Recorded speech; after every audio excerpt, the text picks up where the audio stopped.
ಲಕ್ಷ್ಮೇಶ್ವರ ಪಟ್ಟಣದ ಶ್ರೀ ನೀಲಪ್ಪ ಗುಡ್ಡಪ್ಪ ಶಿರಹಟ್ಟಿ ಸೇವಾ ಸಂಸ್ಥೆ ವತಿಯಿಂದ ಶ್ರೀ ಶಿವಾಜಿ ಅನ್ನ ಜೋಳಿಗೆ ಹಾಗೂ ಹಸಿದವರ ಅನ್ನ ಜೋಳಿಗೆ ಯೋಜನೆಗಳ ಅಂಗವಾಗಿ ಕಲಿಕಾ ಕೇಂದ್ರವನ್ನು ಪ್ರಾರಂಭಿಸಲಾಗ್ತಾ ಇದೆ. ಅಂಬೇಡ್ಕರ್ ನಗರ ರಾಮಗಿರಿ ಗ್ರಾಮದಲ್ಲಿ ಈ ಕಲಿಕಾ ಕೇಂದ್ರ ಉದ್ಘಾಟನಾ ಸಮಾರಂಭ ನಡೆಯಲಿದೆ. ಸಮಾಜದ ಹಿಂದುಳಿದ ವರ್ಗದ ಮಕ್ಕಳಿಗೆ ಶಿಕ್ಷಣದ ಅವಕಾಶ ಕಲ್ಪಿಸುವ ಉದ್ದೇಶದಿಂದ ಈ ಕೇಂದ್ರವನ್ನು ಆರಂಭಿಸಲಾಗಿದೆ. ಸಂಸ್ಥೆಯ ಸಂಯೋಜಕರಾದ ಶ್ರೀಮತಿ ಸುನಂದ ಕೆ ಶಿರಹಟ್ಟಿ ಅವರ ನೇತೃತ್ವದಲ್ಲಿ ಈ ಯೋಜನೆ ಜಾರಿಗೆ ಬರಲಿದ್ದು, ಶಿಕ್ಷಣದ ಜೊತೆಗೆ ಅನ್ನದಾಸೋಹ ಸೇವೆಯನ್ನ ಮುಂದುವರಿಸುವುದಾಗಿ ತಿಳಿಸಿದ್ದಾರೆ. ಸ್ಥಳೀಯರು ಈ ಉಪಕ್ರಮವನ್ನು ಸ್ವಾಗತಿಸಿದ್ದು, ಬಡ ಮಕ್ಕಳಿಗೆ ಉಚಿತ ಶಿಕ್ಷಣ ಹಾಗೂ ನೆರವು ನೀಡುವ ಈ ಯೋಜನೆ ಮಾದರಿಯಾಗಲಿ ಎಂದು ಅಭಿಪ್ರಾಯಪಟ್ಟಿದ್ದಾರೆ. ಗಾಳೆಪ ಹೆಚ್ಹಾರಿಜನ್, ಲಕ್ಷ್ಮೇಶ್ವರ. ಜೈ ಭೀಮ್ ನ್ಯೂಸ್ 24x7 ಇದು ಬಹುಜನರ ನ್ಯಾಯಕ್ಕಾಗಿ.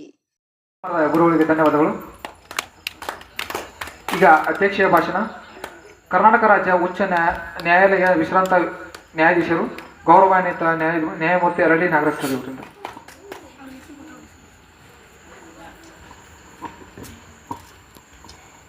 ಓಂ ಶ್ರೀ ಗುರು ಬಸವಲಿಂಗಾಯ ನಮಃ. ಬಸವಾದಿ ಶರಣರನ್ನು ಸ್ಮರಿಸುತ್ತಾ ಕಲಿಕಾ ಕೇಂದ್ರವನ್ನು ಉದ್ಘಾಟನೆ ಮಾಡಿದಂಥ ದೊಡ್ಡಮನಿಯವರನ್ನು ಗೌರವಿಸಿ ಗೌರವಪೂರ್ವಕವಾಗಿ ಅವರಿಗೆ ಶರಣಗಳನ್ನು ಸಮರ್ಪಿಸುತ್ತಾರೆ. ವೇದಿಕೆ ಮೇಲಿರುವ ಎಲ್ಲ ಗಣ್ಯರೇ ಹಾಗೂ ಈ ಕಲಿಕಾ ಕೇಂದ್ರದಲ್ಲಿ ಕಲಿಯೋದಲ್ಲಿರುವ ಮುದ್ದು ಮಕ್ಕಳೇ, ಅವರ ಪಾಲಕರೇ, ಈ ಗ್ರಾಮದ ಪ್ರಜೆಗಳೇ, ತಮ್ಮೆಲ್ಲರಿಗೂ ನನ್ನ ಪ್ರೀತಿಪೂರ್ವಕ ಶರಣಾರ್ಥಿ. ಈಗಾಗಲೇ ಸಾಕಷ್ಟು ಸಮಯ ಆಗಿದೆ. ಒಬ್ಬೊಬ್ಬರು ಮಾತಾಡುವಾಗ ಎಲ್ಲ ಯೋಚನೆ ಮಾಡಿರ್ತೀವಿ, ಇವ್ರು ಎಷ್ಟೊತ್ತು ಮಾತಾಡ್ತಾರೆ, ಇವ್ರು ಯಾವಾಗ ಮುಗಿಸ್ತಾರೆ, ನಾವು ಯಾವಾಗ ಎದ್ದು ಹೋಗ್ತಾರೆ. ಅವರು ಅಭಿಮಾನದಿಂದ ಕೂತಿರಲ್ಲ, ನಿಮಗೆ ಅನಂತ ಅಭಿನಂದನೆಗಳನ್ನು ಸಲ್ಲಿಸ್ತೀವಿ. ಈ ನೀಲಪ್ಪ ಗುಡ್ಡಪ್ಪ ಶಿರಹಟ್ಟಿ ಸೇವಾ ಸಂಸ್ಥೆ ಹುಬ್ಬಳ್ಳಿಯಲ್ಲಿ ಹಸಿದವರ ಅನ್ನ ಜೋಳಿಗೆ ಪ್ರಾರಂಭ ಮಾಡಿದಾಗ ಅಲ್ಲಿ ಹೋಗಿದ್ದೆ ನಾನು. ಆ ಕಾರ್ಯಕ್ರಮದಲ್ಲೂ ಭಾಗವಹಿಸಿದ್ದೆ. ಶಿರಹಟ್ಟಿಯಲ್ಲಿ ಲಕ್ಷ್ಮೇಶ್ವರದಲ್ಲಿ ಶಿವಾಜಿ ಅನ್ನ ಜೋಳಿಗೆ ಮಾಡಿದ್ದಾರೆ. ಅವರ ಸೇವಾ ಸಂಸ್ಥೆಯಿಂದ ಭಾಳಷ್ಟು ಅರ್ಥಪೂರ್ಣವಾದಂಥ ಕೆಲಸ ಮಾಡ್ತಾಯಿದ್ರು. ಇನ್ನೊಬ್ಬರು ಅದನ್ನು ನೋಡಿ ನಾವು ಯಾಕೆ ಮಾಡಬಾರ್ದು ಅಂತ ಗೊತ್ತಾದ. ಓಕೆ, ಎಲ್ಲರೂ ಸರ್ ನೋಡ್ರಿ, MA ಅಂದ್ರೆ ಪೋಸ್ಟ್ ಗ್ರ್ಯಾಜುಯೇಟ್ ಅಂದ್ರೆ ನಿಮ್ಗಿನ್ನೂ ಅದರ ಒಂದು ಕಲ್ಪನೆ ಬರ್ಬೇಕಂದ್ರೆ ಸರ್ ಬರ್ಬರ್ತಾ ತಿಳ್ಸ್ಕೊಂತ ಹೋಗಿ.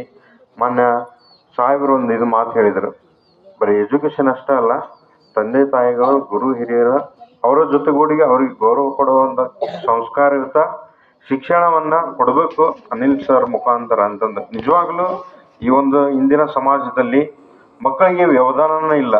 ನಾವು ಕೈಯಾಗಿ ರಿಮೋಟ್ ಕೊಟ್ರೆ 2 ನಿಮಿಷ ಸರಿಯಾಗಿ ನೋಡಲ್ಲ. ಅಂದ್ರೆ ಪ್ರತಿಯೊಂದನ್ನು ಚೇಂಜ್ ಮಾಡುವಂತಹ ಒಂದು ಆ ತಾಳ್ಮೆಯನ್ನು ಕಳ್ಕೊಂಡ್ಬಿಟ್ಟಿರ್ತಾರೆ. ಅಂತಹ ಸಂದರ್ಭದಲ್ಲಿ ಕೆಲವೊಂದಿಷ್ಟು ಮೌಲ್ಯಯುತ ನೈತಿಕ ಒಂದಿಷ್ಟು ಕಥೆಗಳ ಮೂಲಕ, ನಿರ್ದೇಶನದ ಮೂಲಕ ತಂದೆ ತಾಯಿಗಳ ಒಂದು ಕಷ್ಟಪಡುವಂಥ ಜೀವನಗಳನ್ನು ಆ ಕಣ್ಣು ಮುಂದೆ ಅವುಗಳು ತಂದ್ರಿಂದ ಆ ಮಕ್ಕಳು ಅರ್ಥ ಮಾಡಿಕೊಂಡು ತಮಗೆ ತಾವು ಅಭ್ಯಾಸ ಮಾಡಲಿಕ್ಕೆ ಅವಕಾಶ ಮಾಡಿಕೊಳ್ಳಿಕ್ಕೆ ಒಂದು ವಾತಾವರಣ ಸೃಷ್ಟಿಸ್ತಿರೋಂಥದ್ದು ನನ್ನ ಒಂದು ಆಶಾಭಾವನೆಯನ್ನು ವ್ಯಕ್ತಪಡಿಸ್ತಾ, ನೀಲಪ್ಪ ಗುಡ್ಡಪ್ಪ ಶಿರಹಟ್ಟಿ ಸೇವಾ ಸಂಸ್ಥೆ ಲಕ್ಷ್ಮೇಶ್ವರ್, ಶ್ರೀ ಶಿವಾಜಿ ಅನ್ನ ಜೋಳಿಗೆ ಲಕ್ಷ್ಮೇಶ್ವರ ಶಾಖೆ ಹಾಗೂ ಹಸಿದವರ ಅನ್ನ ಜೋಳಿಗೆ ಹುಬ್ಬಳ್ಳಿ ಇವರ ಒಂದು ಸಂಯುಕ್ತ ಆಶ್ರಯದಲ್ಲಿ ರಾಮಗಿರಿ ಗ್ರಾಮದಲ್ಲಿ ಈ ಒಂದು ಕಲಿಕಾ ಕೇಂದ್ರವನ್ನು ಉದ್ಘಾಟನೆ ಮಾಡಿದಂಥ ಮಾನ್ಯ ಶ್ರೀ ದತ್ತಪ್ಪ ದೊಡ್ಡಮನಿಯವರಿಗೆ ನಮ್ಮ ನಿಮ್ಮೆಲ್ಲರ ಪರವಾಗಿ ತುಂಬು ಹೃದಯದ ಧನ್ಯವಾದಗಳನ್ನು ಅರ್ಪಿಸ್ತೀನಿ. ಅದೇ ರೀತಿಯಾಗಿ ಈ ಒಂದು ಕಾರ್ಯಕ್ರಮದಲ್ಲಿ ಭಾಳ ದೂರಲಿದ್ದ ಕರೆಪ್ಪನವರ ಒಂದು ಆಶಯದ ಮೇರೆಗೆ ಅವ್ರು ಯಾವುದೇ ಕಾರ್ಯಕ್ರಮ ಇರಲಿ, ಆ ಕಾರ್ಯಕ್ರಮಕ್ಕೆ ನಾನು ಜನಸಾಮಾನ್ಯರ ಗತಿ ಹಾಜರಿದ್ದು ಆ ಕಾರ್ಯಕ್ರಮಕ್ಕೆ ಶೋಭೆ ತರ್ತೇನೆ ಅಂತಂದು ತಿಳ್ಕೊಂಡು ಬಂದಂಥ ಮಾನ್ಯ ಗೌರವಾನ್ವಿತ ಈ ಒಂದು ಕಾರ್ಯಕ್ರಮದ ಅಧ್ಯಕ್ಷತೆಯನ್ನು ವಹಿಸಿಕೊಂಡು ಕೆಲವೊಂದಿಷ್ಟು ವಿಚಾರಗಳನ್ನು ಸಮಾಜದಲ್ಲಿರುವಂತಹ ನಾವು ಬದಲಾಗಬೇಕು ಅನ್ನೋ ಒಂದು ಆಶಯಗಳನ್ನು ಹೇಳಿದಂಥ ಮಾನ್ಯ ಗೌರವಾನ್ವಿತ ನ್ಯಾಯಮೂರ್ತಿ ಅರಳಿ ನಾಗರಾಜ್ ಅವರಿಗೂ ಕೂಡ ಈ ಒಂದು ಕಾರ್ಯಕ್ರಮ ಪರವಾಗಿ, ಸಂಘಟಕರ ಪರವಾಗಿ ತುಂಬು ಹೃದಯದ ಧನ್ಯವಾದಗಳನ್ನು ಅರ್ಪಿಸ್ತೇನೆ. ಅದೇ ರೀತಿಯಾಗಿ ಅತಿ ಸಾದಾಸೀದ ಸುಮಾರು 750 ಮಕ್ಕಳು ಅದಾವೆ ಆ ಶಾಲೆ ಒಳಗೆ. 750 ಮಕ್ಕಳಂದ್ರೆ